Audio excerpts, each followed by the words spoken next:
हर खबर पर होगी आपकी पकड़। डाउनलोड कीजिए एबीपी लाइव ऐप। बिहार विधानसभा चुनाव में नीतीश बनाम तेजस्वी की लड़ाई में एक अहम बात यह है कि इस बार 29 वाम दलों के प्रत्याशी सीधी लड़ाई में हैं।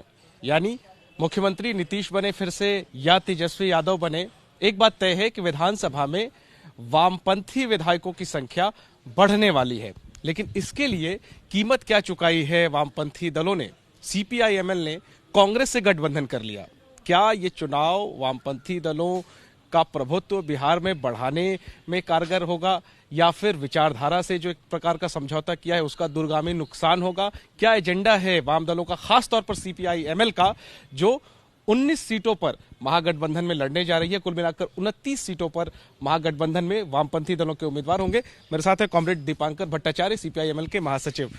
सर, मैंने जो सवाल उठाया कि क्या ये चुनाव बिहार की राजनीति में वामपंथी दलों के एक बार फिर से उभार का चुनाव है, या फिर इसके लिए जो गठबंधन आपने किया है, कांग्रेस से गठबंधन किया, आरजेडी की तो बात है ही है, क्या आप लोगों ने कहीं विचारधारा से भी समझौता किया, कोई कीमत चुकाई? ये विचारधारा की भी मांग है, परिस्थिति की मांग है कि इस समय पूरे देश में जो लोकतंत्र खतरे में है, तो उस लोकतंत्र को बचाने के लिए जो भारतीय जनता पार्टी एक तरीके से पूरे देश में फासिस्ट मुहिम चला रही है, उसको रोकना जरूरी है।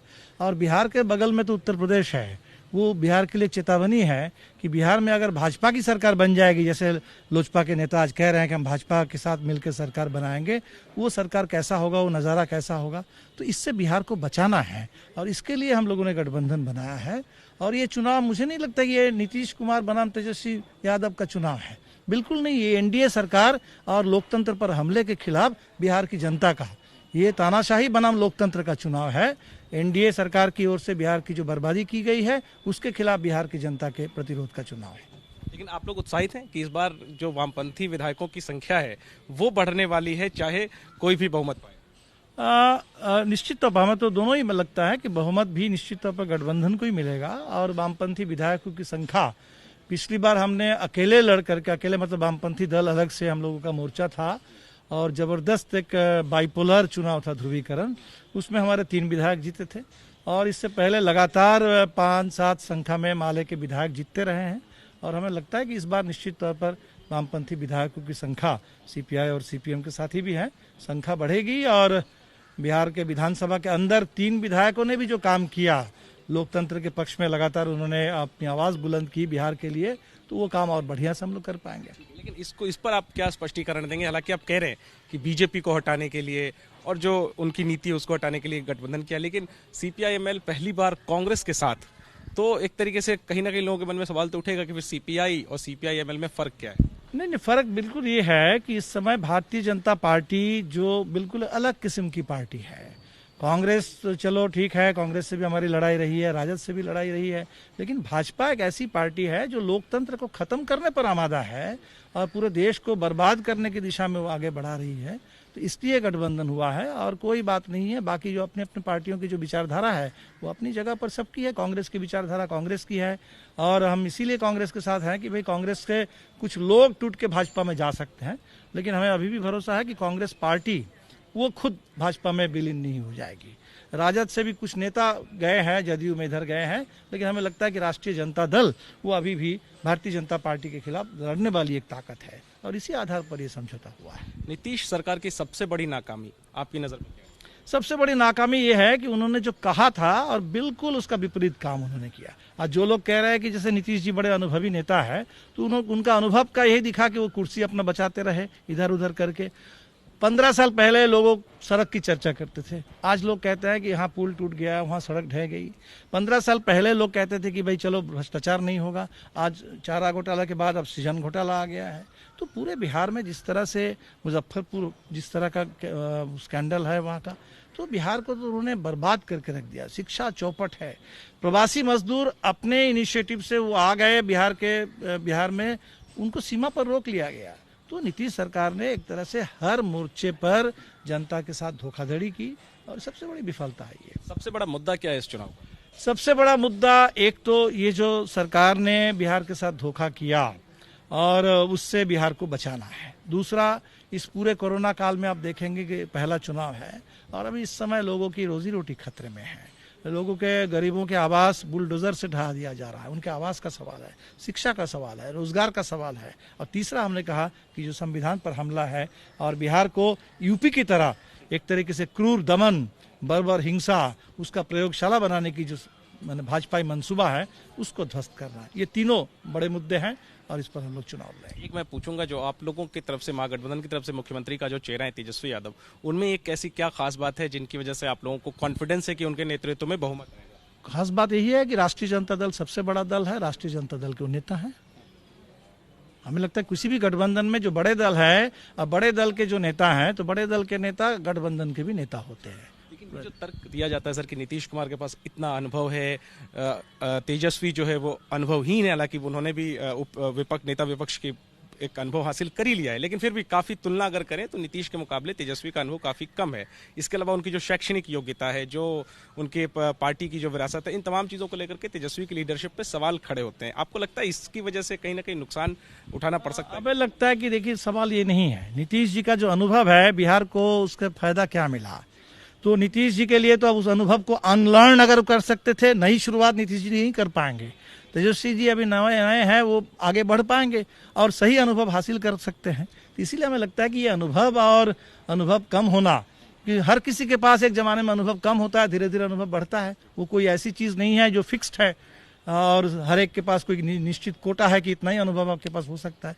इसलिए हमें लगता है कि इस पूरे मामले को बिहार इस नज़र से नहीं देख रहा है। वो इस नज़र से देख रहा है कि जिस सरकार ने हमारे साथ इतना बड़ा धोखा किया, हमारे ऊपर इतना ज़बरदस्त एक तरीके से दर्द पहुंचाया, हमें संकट में डाला, उस सरकार से हमें छुटकारा चाहिए। सरकार नहीं बनेगी तो नई सरकार बनना, नए मुख्यमंत्री बनना, ये राजनीति में बहुत स्वाभाविक प्रक्रिया है और इसको कोई नहीं रोक सकता। कॉमरेड, 2 सवाल मेरे और हैं। जो गठबंधन बना है विपक्ष का, उसकी कामयाबी इस बात पर निर्भर करती है कि जमीन पर कैसे जो एक दूसरे के कार्यकर्ता हैं, परस्पर पार्टियों के वोटर हैं, वो दूसरी पार्टी के दूसरे सिंबल को वोट करते हैं या नहीं। इसको लेकर के क्या रणनीति है लेफ्ट पार्टियों की या गठबंधन की, कि कैसे जमीन पर कार्यकर्ता, काडर, वोटर को एक दूसरे के में ट्रांसफर किया गया? देखिए, 2019 में जो गठबंधन बना था, तो उसमें एक बात पूरे बिहार में थी कि इस गठबंधन में एक खामी थी कि वामपंथियों के लिए ठीक जगह नहीं थी। कन्हैया को भी इन्होंने समर्थन नहीं दिया था और माले के लिए सिर्फ एक सीट थी। लेकिन बिहार में व्यापक लोगों में आकांक्षा थी कि अगर राजद और माले या राजद और वामपंथी दलों के बीच में कोई गठबंधन होता है, वो सबसे ज़्यादा जमीनी और एक सशक्त गठबंधन बनेगा। तो इसलिए हमें लगता है कि ये जो बना है, ये लोगों की आकांक्षा के मुताबिक है और ये कोई थोपा हुआ चीज़ नहीं है। तो जब कोई नेचुरल चीज़ बनती है, जिसके लिए ऑलरेडी लोगों के बीच में एक आकांक्षा है, एक डिमांड है, तो उसको पूरा होने में मुझे नहीं लगता है कोई दिक्कत होगी। लोकसभा चुनाव में हमारा अनुभव है, आरा में राष्ट्रीय जनता दल के कतारों ने हमारे लिए अच्छा काम किया, वोट दिया, और पाटलिपुत्र में हमारे लोगों ने जम के राजद के लिए काम किया। और इसीलिए आप देखेंगे कि लोकसभा चुनाव में सिर्फ 4 जगह अपोजिशन के कैंडिडेट को 4 लाख से ज़्यादा वोट मिले थे, आरा में, पाटलिपुत्र में, कटिहार में, अररिया में, जहां राजद और वामपंथ की ताकत एक तरह से जम के एक जगह पर आई थी। और मुझे पूरा लगता है कि इसमें कोई दिक्कत नहीं होगी, लोग इसको पहचान जाएंगे, देख लेंगे। आजकल डिजिटल मीडिया का ज़माना है, चुनाव चिन्ह जानने में, कार्यकर्ता यानी कौन उम्मीदवार है वो जानने में बिल्कुल समय नहीं लगता।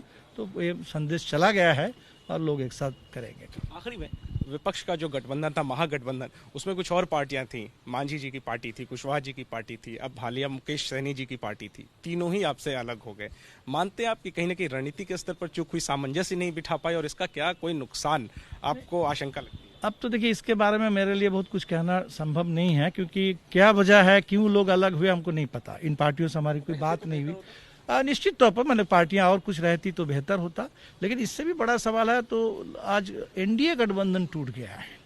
और जो ये कोalition धर्म की बात करते हैं, तो आज तो भारतीय जनता पार्टी को साफ करना होगा कि बिहार में एनडीए का डेफिनेशन क्या है, बिहार में किन पार्टियों को लेके एनडीए है। क्योंकि लोक जनशक्ति पार्टी का कहना है वो राष्ट्रीय एनडीए में है, लेकिन बिहार के एनडीए में नहीं है। तो बिहार में तो अब भाजपा को अब साफ करना पड़ेगा कि एनडीए आज कहाँ है, गठबंधन कहाँ है। आप लोग किस एजेंडे के साथ जनता के बीच? जनता के जो मुद्दे हैं उन्हीं मुद्दों को लेकर के, जो साल भर जिन मुद्दों को लेकर आंदोलन होता है उन्हीं मुद्दों को लेकर जा रहे हैं। लेकिन चुनाव है, इसलिए जनता को ये पता है कि सरकार को बदल देना चुनाव में एक ही काम आप कर सकते हैं एक्स्ट्रा, जो बाकी आंदोलन में नहीं कर सकते हैं। चुनाव में आप सरकार बदल सकते हैं, तो जनता चुनाव में सरकार को बदल दे, इसके लिए हम लोग चाह रहे हैं। हालांकि चुनाव भी शुरू ही हुआ है, लेकिन आप काफी अनुभवी नेता हैं, क्या कोई अंदाजा लग पा रहा है अभी कि कहां तक आपका आंकड़ा जा सकता है? नहीं, अभी देखिए, एक ही बात है कि इस बार का चुनाव बिल्कुल एक विपरीत परिस्थिति में होगा। ये जो कोरोना काल का चुनाव है, जिस तरीके के कायदे कानून नियम है, ये कहना बहुत मुश्किल है, लेकिन जो हम देख रहे हैं कि जनता में भारी आक्रोश है, विक्षोभ है। और हमें लगता है कि जब जब जनता के अंदर इस तरीके का आक्रोश होता है, तो जो आकलन होता है वो एक तरह से सफल नहीं हो पाता है। जो समीकरण बने बनाए होते हैं, पुराने स्थापित होते हैं, चाहे वो जातिगत हो, सामाजिक हो, राजनीतिक हो, वो समीकरण टूट जाते हैं।